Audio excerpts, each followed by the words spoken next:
Welcome to Comic Power. I am your host, Comic Killer 72. This segment today is called Wicked Wednesday. If you didn't know, Wednesday is the new release for new comics that come out every week. This will help you pick the best comics that are dropping in terms of readability, speculation, etc. There's so much competition this week, it's going to be a bloodbath of comic publishers competing for your dollar. So let's get right into it. First up the bat is Batman Beyond number 11. This future Batman story isn't just good, it's great. Unfortunately, it gets overlooked because there's so much going on right now. The cover price is only $3, so I would go ahead and squeeze it in. Next up from DC Comics is Harley Quinn, The Suicide Squad, April Fool's Special number 1.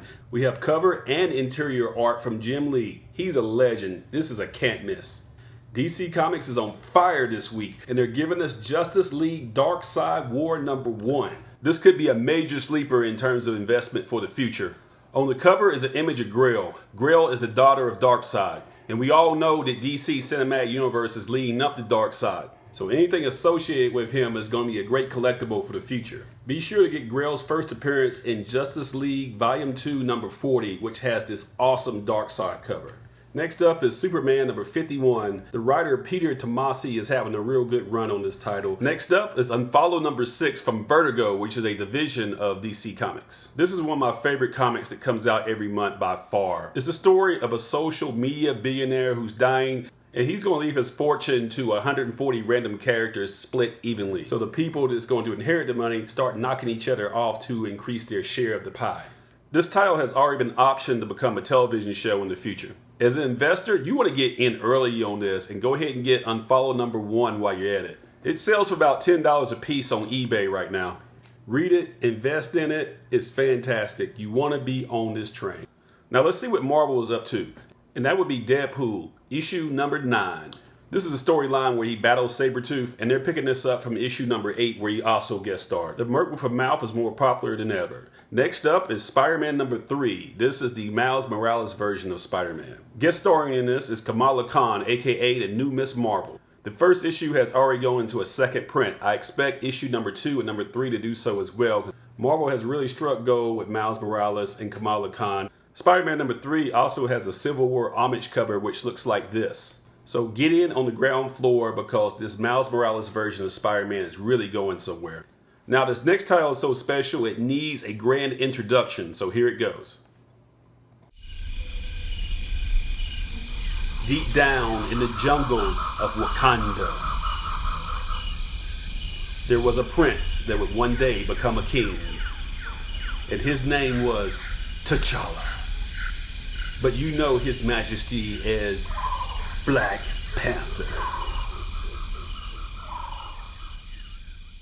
He is royalty, created by Stan Lee and Jack Kirby.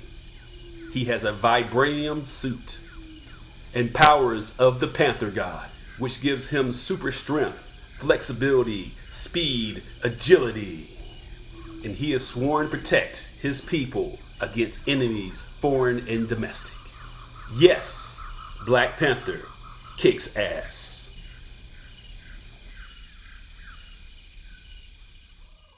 Now that the king has been properly introduced, back to our regular scheduled program. Just in time for his 50th anniversary in comics and in time for his appearance in Captain America Civil War, Marvel is releasing a new Black Panther number 1 reboot.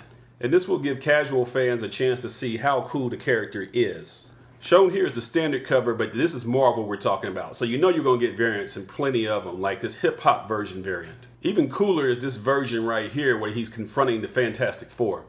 T'Challa, aka the Black Panther, made his comic debut in the Fantastic Four number 52 back in 1966, and it's a very expensive back issue if you can find it in high grade. The significance of this issue cannot be understated. Black Panther was the first black superhero, the very first, leading way for Falcon and Luke Cage and others after him.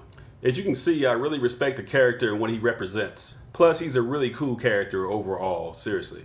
The variant you should be trying to find is the negative space variant. At the time of this release, they're selling for about $10, and you can order them directly from the artist himself. So all you have to do is go to johntylerchristopher.com and order them directly from him. Prices are subject to change or they could run out, so go ahead and get one while you can.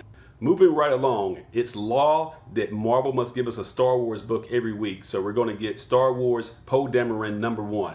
Poe is the greatest resistance fighter pilot in the galaxy. Of course, you're going to get variants because that's what Marvel does. You got the movie photo variant listed here, as well as the action figure variant, which looks pretty cool. Marvel is doing an outstanding job with the Star Wars properties. And last but not least from Marvel is Empress #1. This is written by Mark Millar, who's famous for Kick-Ass, Kingsman: The Secret Service, and of course, Marvel's Civil War and Old Man Logan storyline. Next up, let's show some love to the indie comics on the small publisher scene, and we have Bruce Lee, The Dragon Rises #1 from Darby Pop. Darby Pop is a new publisher, and this is a major score for them to get this licensed project. This book is being released in accordance with the state of Bruce Lee. It is overseen by his daughter Shannon Lee, pictured here. Although he passed away 43 years ago, it's almost as though Bruce Lee has never left. He's an international icon, recognizable by anyone. People that don't even read comics will buy something like this, so I advise you to go ahead and buy it if you can find one. I expect the print run to be pretty low because it's a new publisher just getting started out, really. I expect for this to be a very much in-demand issue for a long time to come. Next up, over at Avatar Press, they are giving us Providence #6. This is the book that is written by Alan Moore, who's a real legend. He's famous for writing Watchmen, which completely changed comics, along with Frank Miller's The Dark Knight Returns. Alan Moore is an absolute legend in this industry. He introduced mature themes in comics, which made people take comics more seriously and not just superheroes in tight spandex. If you're an Alan Moore fan, you want to pick this up. Next up is Aftershock Comics, and they're giving us a very ambitious project called Rough Riders #1.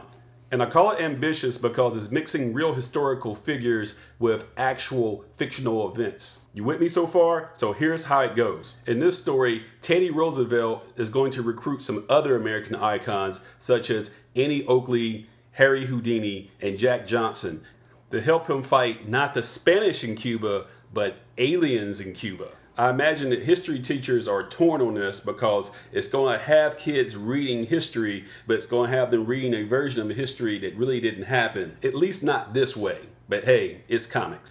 Next up is Power Rangers #2 from Boom Studios. There were some big price increases on the 0 issue and the #1 issue as well. The investment train is over on this. Only order it if you're a Power Rangers fan, not as an investor.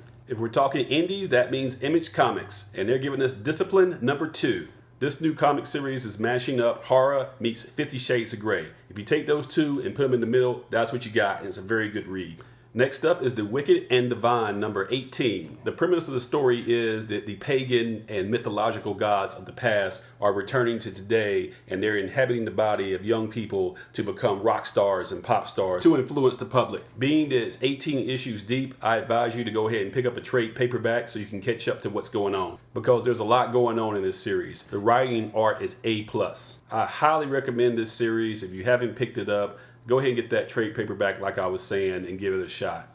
Next up is Grizzly Shark #1. It was formerly a black and white underground comic. Now it's a color comic with Image Comics. This is so offbeat and kind of weird that it could become a sleeper hit. I imagine the print load is going to be pretty good for investors, but Image picked a very tough month for this to make its debut. It may get overlooked. Next up is The Fix #1, and the bio reads like this. A story of crooked cops, scheming mobsters, and corrupt politicians that run things, and a sex toy that could bring them all down. That sounds pretty odd, but it's odd enough to become a hit, and the art style and the feel of it looks like the cartoon Archer. Over at Stranger Comics, they're giving us The Obi She Is Life #1, second print variant. If you forgot, this is the book that's co-written by the lady that played Rue in the Hunger Games. It's worth taking a stab at this because second print variants are very hot right now because the print runs are so low. We're talking about a book that only publishes about 3,000 copies per release, so the second print's probably going to be even lower than that. So if you can find it, go ahead and buy it. And last but not least, we have Ninjak #14 from Valiant Comics. Ninjak is the best comic you're not reading. Just imagine if James Bond was a ninja. That's what you have here. And this is also the return of Roku, who was developed into his arch enemy. Issue 14 has some very interesting variants such as this one and a 9.8 CGC homage variant as well. These quote-unquote graded variants have been very successful for Valiant as a nice gimmick to sell comics. Well, that's about it for today. Thank you for watching the latest Wicked Wednesday. Be sure to follow my blog at comicpower.net.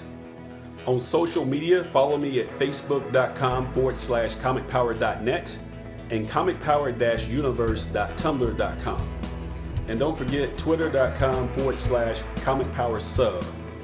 I also sell comics on eBay at this link. This is Comic Killer 72 for Comic Power saying bye-bye.